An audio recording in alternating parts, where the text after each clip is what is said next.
السلام علیکم ورحمۃ اللہ وبرکاتہ۔ الحمد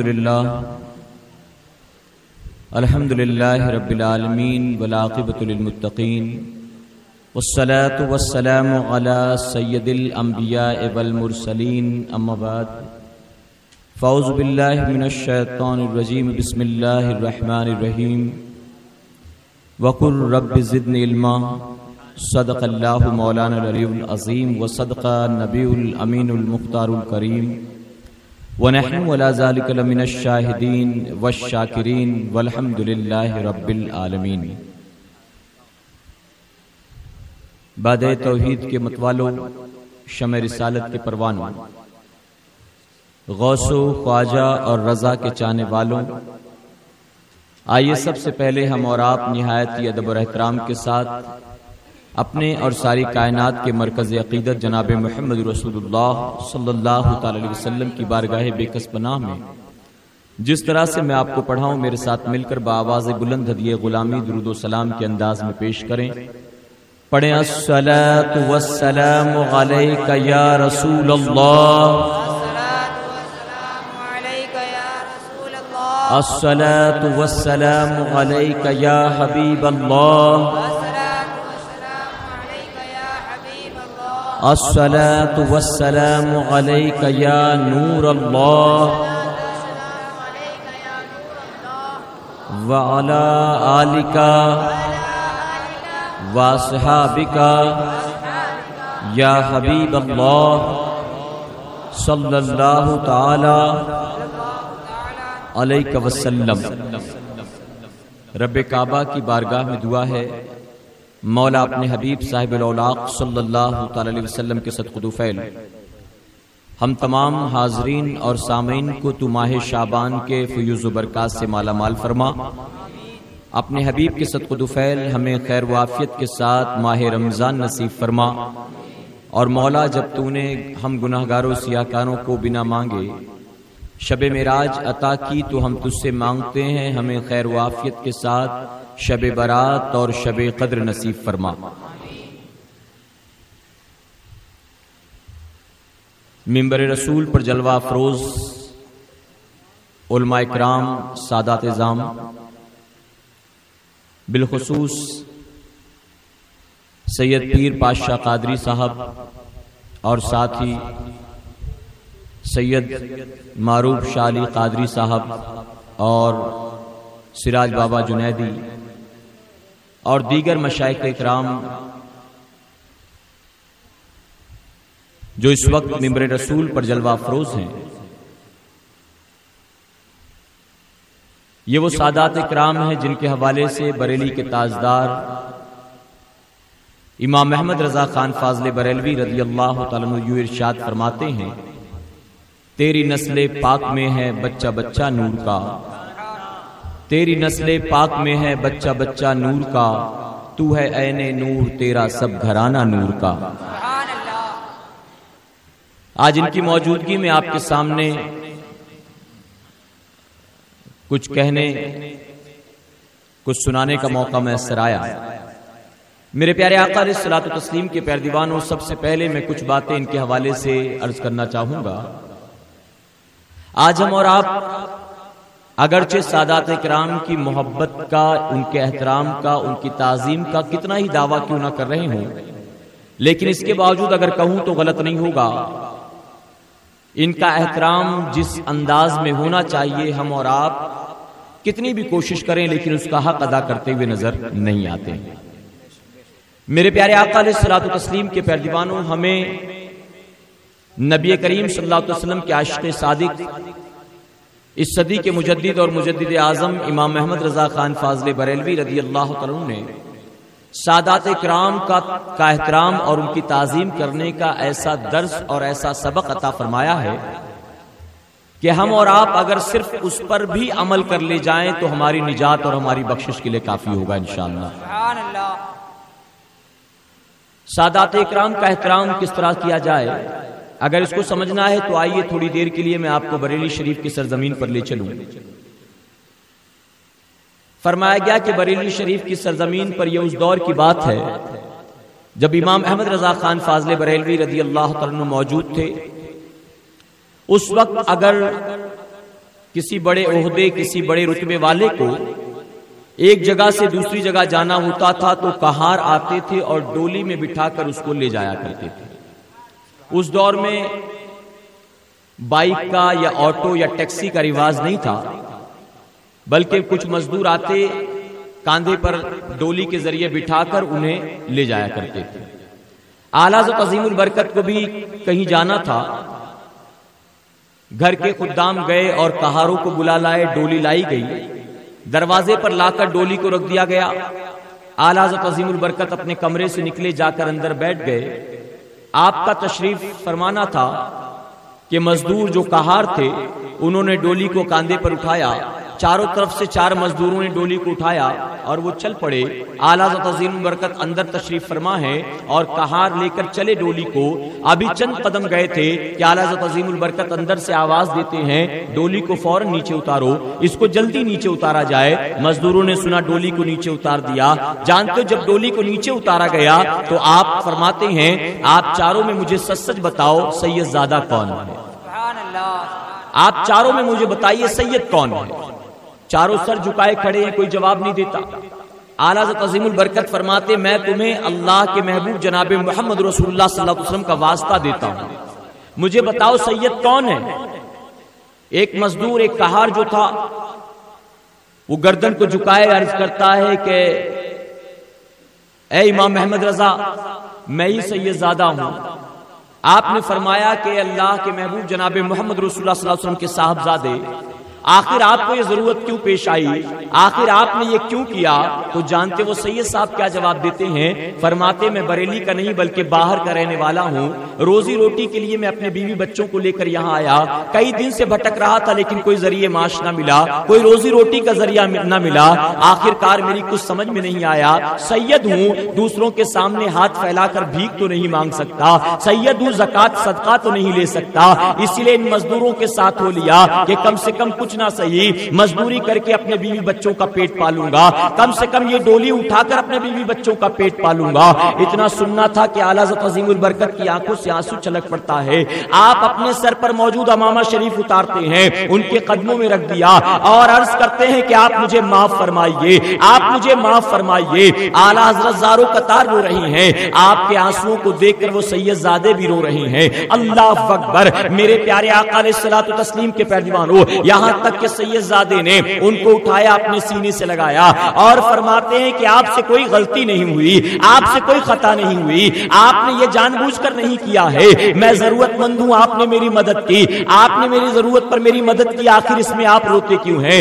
آپ قصوروار نہیں ہیں۔ اعلیٰ حضرت عظیم البرکت نے کہا نہیں، آپ مجھے معاف کریں، آپ سب سے پہلے مجھے معاف کریں، اگر آپ نے معاف نہ کیا میں آپ کے نانا کو میدان محشر میں کیا منہ دکھاؤں گا؟ اگر آپ کے نانا جان نے مجھ سے سوال کیا اے احمد رضا تو بڑی میری محبت کا دعویٰ کرتا تھا اور میرے نواسے کے کاندھے پر سواری کرتا تھا، ایسے میں کیا جواب دوں گا؟ آخر کار سید صاحب نے کہا میں نے آپ کو معاف کر دیا، آپ سے کوئی قصور نہیں ہوا ہے لیکن پھر بھی آپ کہتے ہیں تو میں نے آپ کو معاف کیا۔ اعلیٰ حضرت عظیم البرکت فرماتے ہیں صرف اس سے کام نہیں چلے گا، اب آئیے آپ ڈولی میں سوار ہو جائیے، اب آپ آئیے اور اندر بیٹھ جائیے۔ انہوں نے انکار کیا، آپ نے اصرار کیا، آخر کار سید صاحب ڈولی کے اندر بیٹھ جاتے ہیں۔ اب 3 طرف سے مزدور اس کو کاندھا دے رہے ہیں اور ایک طرف سے وقت کا امام کاندھا دے رہا ہے، اعلیٰ حضرت عظیم البرکت کاندھا دے رہے ہیں، اللہ کا ولی کاندھا دے رہا ہے، یہاں تک کہ جہاں سے وہ اٹھا کر لائے تھے اعلیٰ حضرت عظیم البرکت ڈولی کو لے کر وہاں پہنچتے اور وہاں جا کر آپ نے اس کو اتارا ہے۔ اسے کہتے ہیں سادات اکرام کی تعظیم، اسے کہتے ہیں سادات اکرام سے محبت۔ اور اے سرکار مدینہ کے پیروانوں، میں یہاں پوچھنا چاہتا ہوں ذرا بتاؤ تو صحیح کس نے ان کو بتایا تھا کہ جو 4 مزدور ہیں اس میں ایک سید زادہ ہے؟ آخر اعلیٰ حضرت کو خبر کیسے ہو گئی؟ جانتے ہو جو نبی کا سچا عاشق ہوا کرتا ہے، جو نبی سے سچی محبت کرتا ہے، اس کی شان یہی ہوتی ہے کہ پہچان بتانے والا پہچان نہ بتائے لیکن سید زادہ ہو تو اس کے جسم سے اسے اپنے آقا کی خوشبو مل جایا کرتی ہے، اپنے نبی کی خوشبو مل جایا کرتی ہے۔ اور اسی لیے بریلی کے تاجدار فرماتے ہیں اے آقا میں آپ کے بارے میں کیا کہوں، ارے تیری نسل پاک میں ہے بچہ بچہ نور کا، تو ہے عین نور، تیرا سب گھرانہ نور کا۔ اور اے سرکار مدینہ کے پیارے دیوانوں، اس لیے الحمدللہ ہم خوش عقیدہ سنی مسلمان کسی اور چیز پر ناز نہیں کرتے۔ ہم نماز پڑھتے ہیں لیکن نمازوں پر ناز نہیں کرتے، ہم روزہ رکھتے ہیں لیکن روزے پر اتراتے نہیں ہیں، ہم حج بھی ادا کر لیں تو اس کے باوجود فخر نہیں کرتے، ہم زکات بھی دیتے ہیں تو ناز نہیں کرتے، بلکہ ہم ناز کرتے ہیں تو اپنے ان آقاؤں کی غلامی پر ناز کرتے ہیں، ہم ناز کرتے ہیں امام حسین کی محبت پر ناز کرتے ہیں، ہم ناز کرتے ہیں امام جعفر صادق کی محبت پر ناز کرتے ہیں، ہم ناز کرتے ہیں تو غوث اعظم کی محبت پر ناز کرتے ہیں، ہم ناز کرتے ہیں تو خواجہ غریب نواز کی غلامی پر ناز کرتے ہیں۔ اور اسی لیے بریلی کے تاجدار فرماتے ہیں ایسے آقاؤں کا بندہ ہوں میں رضا، بول بالے میری سرکاروں کے، ارے میں کچھ نہیں ہوں، میرے آقا تو بہت بڑے ہیں، میں گناہگار ہوں، میرے آقاؤں کے پاس کون سی نیکی کی کمی ہے۔ اے سرکار مدینہ علیہ الصلوۃ والتسلیم کے پیارے دیوانوں، امام احمد رضا نے قیامت تک آنے والے مسلمانوں کو سادات کی تعظیم کا طریقہ عطا فرما دیا، سادات کے احترام کا سلیقہ عطا فرما دیا، ہمارے امام نے ہم کو بتا دیا، لیکن اس کے باوجود آج ہم صحیح طرح سے اس کا حق ادا نہیں کر پاتے۔ اللہ رب العزت اپنے حبیب کے نالین کے صدقہ دوفیل ہمیں اعلیٰ عظیم البرکت کے نقش قدم پر چلتے ہوئے سیدوں کی تعظیم کرنے کی توفیق عطا فرمائے، ان کا احترام کرنے کی توفیق عطا فرمائے۔ میرے پیارے آقا علیہ الصلوۃ والتسلیم کے پیارے دیوانوں، یہ سیدوں کی محبت، یہ سادات اکرام کا احترام سمجھ لو اچھی طرح سے، یہ صرف دنیا میں آپ کے کام آنے والی چیز نہیں ہے، بلکہ یہ وہ سرمایہ ہے جس کا صلہ میرا مولا دنیا اور آخرت دونوں جہاں میں عطا فرمائے گا، دونوں جہاں میں اللہ اس کا بدلہ عطا فرمائے گا۔ جانتے ہو آپ نے ایک حدیث مبارکہ سنی ہوگی، اللہ کے محبوب جناب محمد رسول اللہ صلی اللہ علیہ وسلم تشریف فرما ہے، آقا کے سامنے امام حسن موجود ہیں، آقا کے سامنے امام حسین موجود ہیں، آقا اپنے دونوں نواسوں کے حوالے سے یوں عرض کرتے، اے اللہ یہ میری اہل بیت ہے، میں ان سے محبت کرتا ہوں، مولا تو بھی ان سے محبت کر، اے اللہ جو ان سے محبت کرے تو انہیں بھی اپنا محبوب بنا لے۔ آقا نے دعا فرمائی حسنین کریمین کے حوالے سے۔ اب علماء فرماتے ہیں کہ میرے آقا کی یہ دعا، میرے نبی کا یہ فرمان صرف امام حسن اور حسین کے لیے نہیں تھا، بلکہ ان کے ذریعے قیامت تک آنے والی اپنی تمام اہل بیت کے لیے تھا، اپنی تمام اولاد کے لیے تھا۔ اور اے مصطفیٰ پیارے کی دیوانوں، ایک جگہ تو میرے آقا یہاں تک فرماتے ہیں جو میری اہل بیت سے دشمنی لے، جو میری اہل بیت سے دشمنی لے گا وہ گویا اس حال میں مرے گا کہ اس کا ایمان صحیح سلامت نہ ہوگا۔ اللہ اکبر۔ اس لیے ہم سادات اکرام کا احترام کرتے ہیں، اللہ رب العزت ہمیں ان کا صحیح طرح سے حق ادا کرنے کی توفیق عطا فرمائے، اور ان سادات اکرام کے کا سایہ، ان کا قرب اللہ ہمیں دنیا میں بھی نصیب فرمائے اور آخرت میں بھی نصیب فرمائے۔ میرے پیارے آقا کے پیروانوں، تو یہ چند معروضات ان کے حوالے سے میں نے عرض کیا، حالانکہ یہ کافی نہیں ہے، یہ چند باتیں اپنے شعور کے مطابق۔ اب آئیے جو ہماری یہ محفل منعقد کی گئی جس مقصد کے تحت، اس کے حوالے سے چند باتیں ہم سماعت فرماتے۔ ایک مرتبہ درود شریف پڑھ لیں۔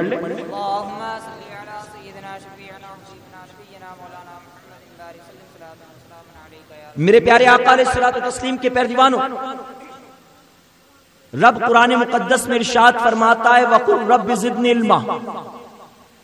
جانتے ہو اللہ تبارک تعالیٰ سے ہر کوئی مانگتا ہے، ہر کوئی مانگتا، کوئی ایسا نہیں جو اللہ کا محتاج نہ ہو۔ بتائیے کوئی ہے؟ کوئی ایسا نہیں جو اللہ کا محتاج نہیں۔ ہم اور آپ اللہ کے محتاج، وقت کا بڑا سے بڑا دولت مند اللہ کا محتاج، بڑا سے بڑا اللہ کا ولی اللہ کا محتاج، تمام اولیاء اکرام چاہے غوث ہو، چاہے قطب ہو، چاہے ابدال ہو، چاہے خواجہ ہو، سب اللہ کے محتاج۔ بتائیے ہے کہ نہیں؟ تابعین اکرام اللہ کے محتاج، تبع تابعین اکرام اللہ کے محتاج، صحابہ اکرام اللہ کے محتاج، یہاں تک 1,24,000 40,000 کم و بیش انبیاء روئے زمین پر جو جلوہ گر ہوئے، تمام انبیاء بھی اللہ کے محتاج ہیں، اور تمام انبیاء کے امام ہمارے اور آپ کے پیارے آقا جناب محمد رسول اللہ صلی اللہ علیہ وسلم خود بھی اللہ کے محتاج ہیں۔ اللہ تنہا ہے جو کسی کا محتاج نہیں، علاوہ اس کے ساری کائنات اللہ کی محتاج۔ سبحان اللہ۔ بتائیے یہ آپ کا ماننا ہے کہ نہیں؟ خود ہمارے آقا بھی اللہ کے محتاج، اللہ کی ذات تنہا وہ ہے جو کسی کی محتاج نہیں۔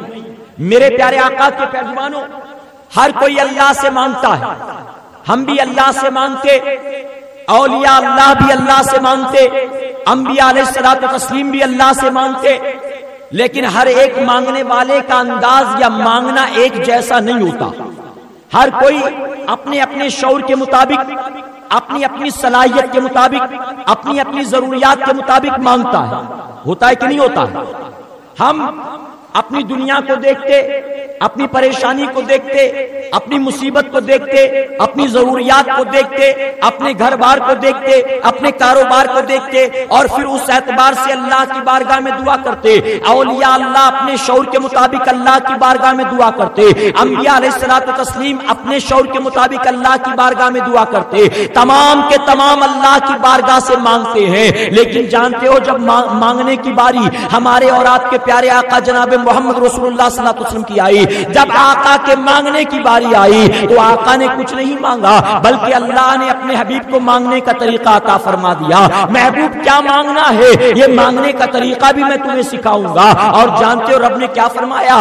رب نے قرآن مقدس میں ارشاد فرمایا وَقُلْ رَبِّ زِدْنَا عِلْمًا، اے محبوب اور کچھ نہ مانگو، میری بارگاہ سے تمہیں اور کچھ مانگنے کی ضرورت نہیں ہے، بلکہ تم میری بارگاہ سے مانگو تو صرف اور صرف علم کی زیادتی مانگو، صرف اور صرف علم مانگو. میرے آقا نے پوری زندگی دعا فرمائی، اپنی امت کے لیے میرے آقا نے نجات مانگی ہے، اپنی امت کے لیے میرے آقا نے شفاعت مانگی ہے، اپنی امت کے لیے میرے آقا نے جو ہے جنت مانگی ہے. لیکن جب اپنے لیے مانگنے کی باری آئی میرے آقا نے اپنے لیے کچھ نہیں مانگا، بلکہ اللہ کے فرمان پر عمل کرتے ہوئے، اللہ کے حکم پر عمل کرتے ہوئے میرے نبی نے اپنے لیے جب بھی مانگا ہے اللہ کی بارگاہ سے علم کی دولت مانگی ہے، علم کی زیادتی مانگی ہے. اے سرکار مدینہ علیہ الصلوۃ والتسلیم کے پیغمبروں، ہم اور آپ اپنے شعور کے مطابق مانگتے ہیں، لیکن ذرا دیکھو تو صحیح میرے آقا جو مانگ رہے ہیں بلا شبہ وہ سب سے اچھی چیز ہوگی، جو سب سے زیادہ پسندیدہ چیز ہوگی آقا کو، آقا وہی مانگ رہے ہوں گے.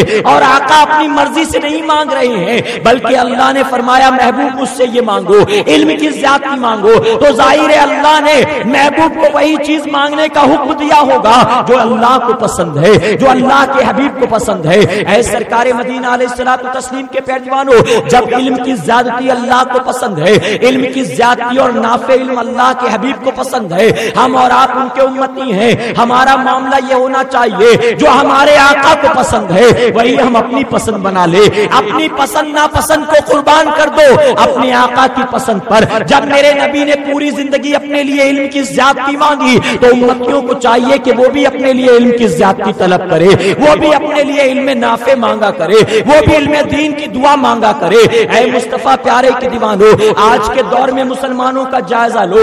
آج آپ دیکھو تو صحیح پوری دنیا میں تقریباً 25% مسلمانوں کی آبادی ہے، 25-24% مسلمان پوری دنیا میں بستے ہیں. اور صرف ہندوستان کی سرزمین گورنمنٹ کے آنکڑے کے اعتبار سے، گورنمنٹ کے کیلکولیشن کے اعتبار سے 15 کروڑ لوگ مسلمان ہیں ہندوستان پر. حقیقت میں دیکھا جائے تو تقریباً 25 کروڑ لوگ مسلمان ہیں ہندوستان میں. اے سرکار مدینہ کے پیروانوں، پوری دنیا میں 24% مسلمانوں کی آبادی، ہندوستان میں تقریباً 25 کروڑ مسلمان بستے ہیں. لیکن ذرا نکل جاؤ اپنی گلیوں کا جائزہ لو، نکل جاؤ اپنے محلوں اور اپنے علاقے کا جائزہ لو. آج کتنے % مسلمان ہیں جو علم دین سے آشنا نظر آتے ہیں، جن کے پاس قرآن کا علم موجود ہے، جن کے پاس فقہ کا علم موجود ہے، جن کے پاس حدیث کا علم موجود ہے. آپ جاؤ اور جا کر تلاش کرو. اگر کہوں تو غلط نہیں ہوگا، آج کے دور میں 80% سے زیادہ مسلمان ایسے ہیں جن کو نہ قرآن کے بارے میں کچھ نالج ہے، نہ حدیث کے بارے میں کچھ نالج ہے.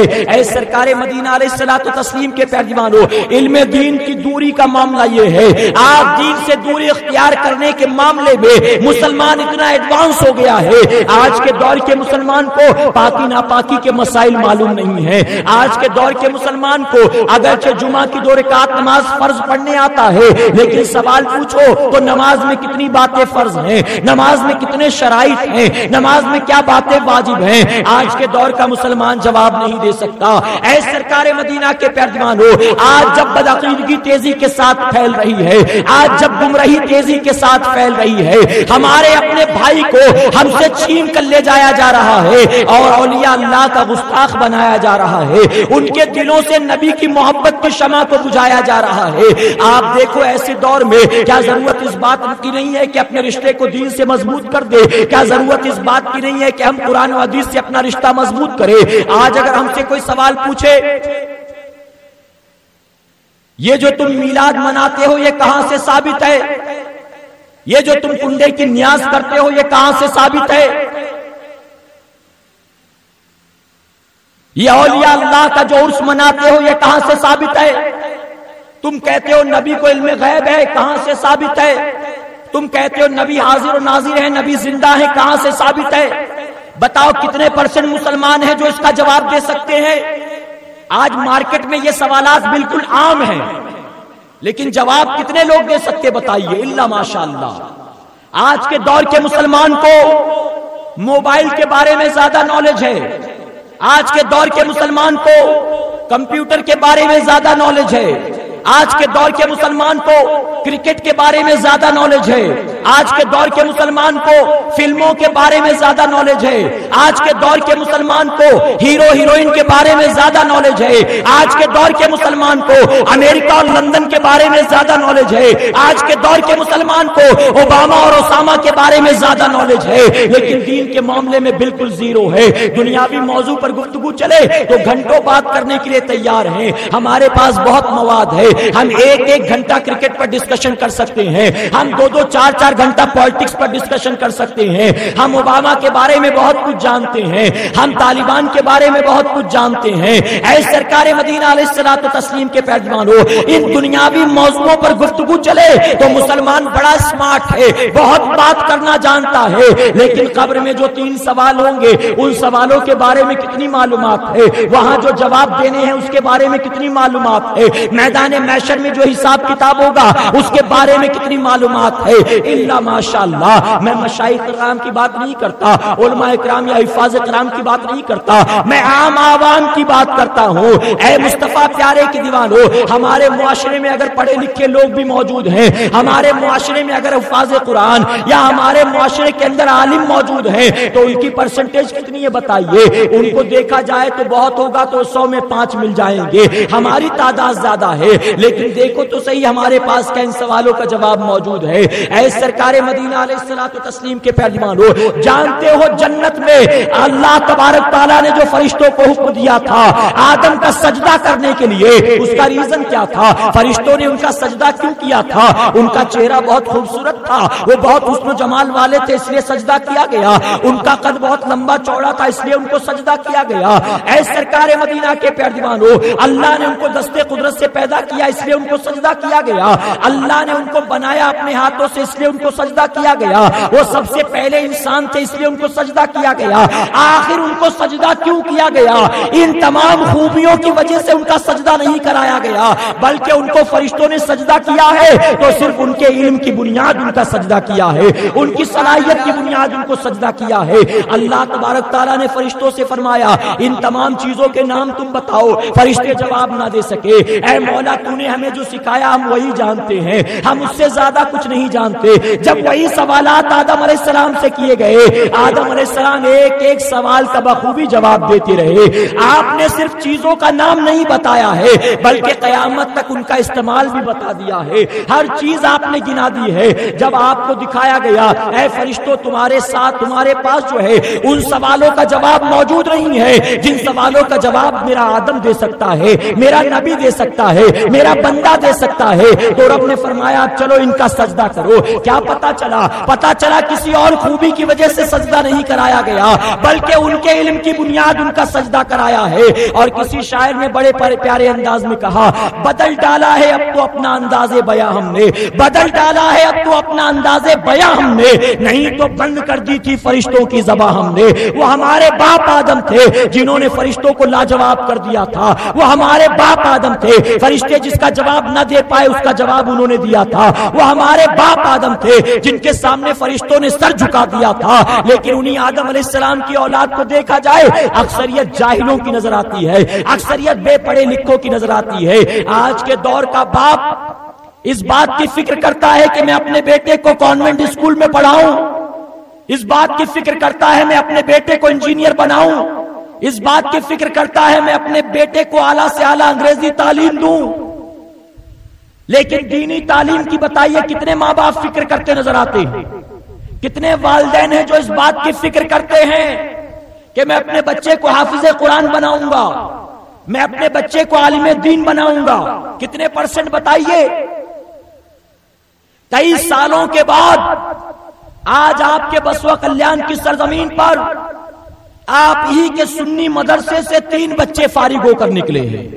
اگر کہوں تو غلط نہیں ہوگا، اے بسوا کلیان کے رہنے والوں، اللہ نے تمہیں ماہ رمضان کی عید سے پہلے یہ عید عطا فرما دی ہے۔